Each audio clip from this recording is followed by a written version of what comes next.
আসসালামু আলাইকুম। আজকে আমরা দেখব একটা ফাইল কিভাবে সেভ করা যায়। তো আমরা ফাইল সম্পর্কিত যত কাজ আছে সেটা আমরা পাবো এই অফিস বাটনে এবং আপডেট যে আপনাদের এক্সেল শিট আছে সেগুলোতে আপনারা পাবেন এখানে ফাইল নামক বাটন। এই বাটনে ক্লিক করার সাথে সাথে আপনি ৩ টা অপশন পাবেন। এটা সেভ এবং সেভ অ্যাজ, ওপেন, নিউ। এখানে অনেক কয়েকটা অপশন আছে। তার ভিতরে হলো সেভ এর কাজটা এবং ওপেন এবং এই পুরা ফাইলের কাজগুলো আমরা দেখব। সেভটা হলো আমরা যতটুকু কাজ করছি সেটা যদি আমি সেভ করতে চাই তাহলে সেভ করতে পারবো। এই ফাইলটাই আমরা যদি অন্য কোথাও সেভ করতে চাই তাহলে সেক্ষেত্রে সেভ অ্যাজ।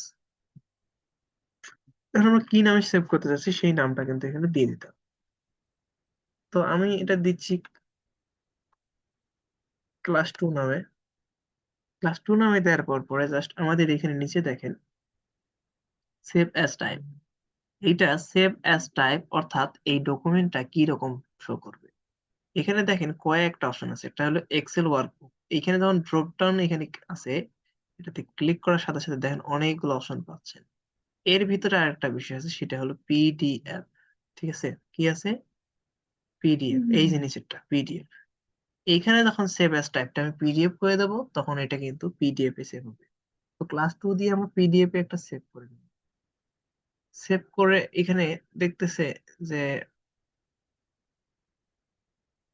বলতেছে এখানে কিছু আমি লিখি নাই, তাহলে কিছু লিখিয়ে দেই। আমি 12 লিখলাম। লেখার পরে সেভ অ্যাজ।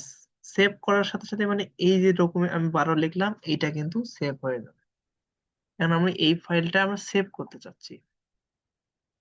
তো সেক্ষেত্রে আমরা এখানে গেলাম দিস পিসি থেকে আমাদের ফাইলটা আবার ওপেন করে নিচ্ছি, কেটে গেছে।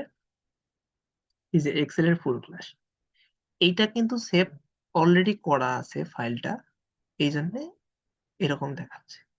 আমরা এই জায়গা থেকে প্রথমবার যে কোনো কাজ করার পরে সেভ এবং পরে যদি আবার সেভ করতে চাই সেভ অ্যাজ। তো সেভ অ্যাজ এ আমরা ক্লিক করার পরে আমরা যদি এখানে টাইপটা পিডিএফ দেই, দেওয়ার পরে সেভ দেই, ইয়েস দিলাম, দেওয়ার সাথে সাথে দেখেন আমাদের এইখানে একটা পিডিএফ শো করতেছে যেইটার পুরো একটা পেজের ভিতরে জাস্ট 12 লেখাটা দেখাচ্ছে। কত? 12। এইটা পিডিএফটা।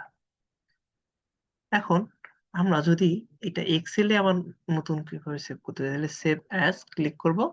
করার পরে আমরা এখানে যে টাইপটা আছে সেটা টাইপটা থাক এবং এখানে যার নামটা আমরা চাইলে ক্লাস 2 দেওয়ার পরে জাস্ট আমরা এখানে সেভ দিলাম। দেওয়ার পরে এই 12 নামে যে ফাইলটা আছে এটা কিন্তু নতুন ভাবে আমাদের এখানে এই যে ক্লাস 2 নামে সেভ হয়ে গেছে। তারপর আমরা ক্লাস 2টা ওপেন করি। এখন আমাদের এখানে ফাইলে আরো কয়েকটা কাজ আছে সেটা হলো নিউ। নিউটার কাজ মূলত কি?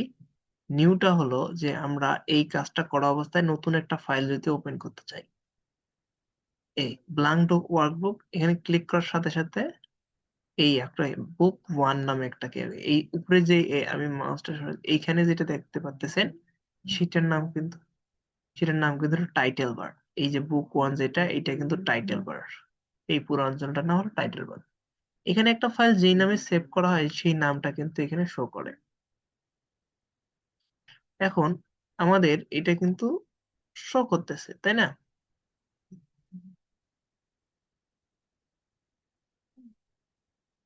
তার মানে আমরা নতুন একটা ডকুমেন্ট ওপেন করা শিখে গেলাম।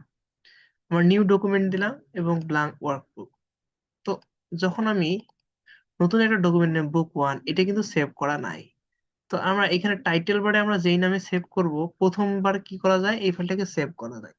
এরপরে এই ফাইলটাকে নতুন জায়গায় সেভ করার জন্য ইয়ে করা যায়। আমরা দেই ক্লাস 2 সেভ। দেওয়ার সাথে সাথে জাস্ট আমরা কি করলাম, মনে করেন আমরা এটা ডেস্কটপে না ডিতেই সেভ করব, সেভ দিলাম। দেওয়ার পরে আমরা যদি মিনিমাইজ করে দেখি তাহলে এই যে ক্লাস 2 সেভ নামে আর একটা নতুন কি হয়েছে হয়েছে এবং টাইটেল বারে দেখেন ক্লাস 2 সেভ এই কথাটা দেখা যাচ্ছে। এরপরে ওপেন। আমরা এই কাজ করা অবস্থায় যদি নতুন একটা ফাইল ওপেন করতে চাই ডেস্কটপ থেকে সেই ক্ষেত্রে কিন্তু চাইলে আমরা এক্সেল শিটে না, এখানে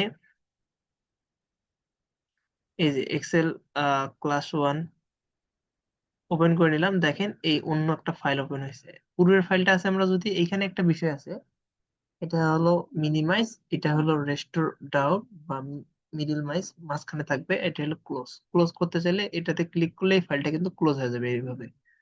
আবার আমরা আবারও একটু ওপেন করে নিচ্ছি। এই যে ওপেন, ফাইল থেকে ওপেন, হ্যাঁ,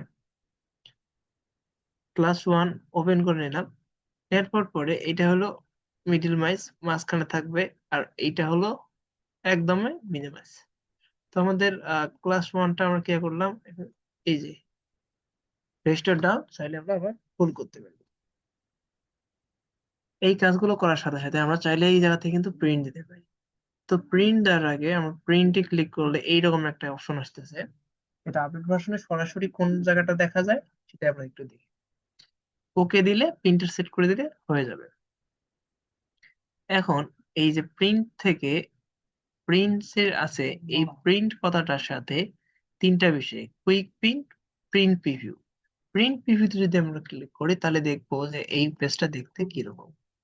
আর এখন বর্তমানে যে আপডেট আপনারা ইউজ করতেছেন সেখানে কিন্তু এই বিষয়গুলি সরাসরি দেখা যায়। ঠিক আছে? তো এই ওয়ার্ড 2007 ব্যবহার করার কারণ হলো এখনো অফিসগুলোতে কিন্তু 2007 ইউজ করা হচ্ছে অধিকাংশ অফিসে। তো এই গেল আমাদের সেভ, সেভ অ্যাজ, কাট, কপি, পেস্ট। এখন আমরা এরপর ক্লাসে আমরা ডাটা এন্ট্রি বা এই বিষয়গুলো দেখব।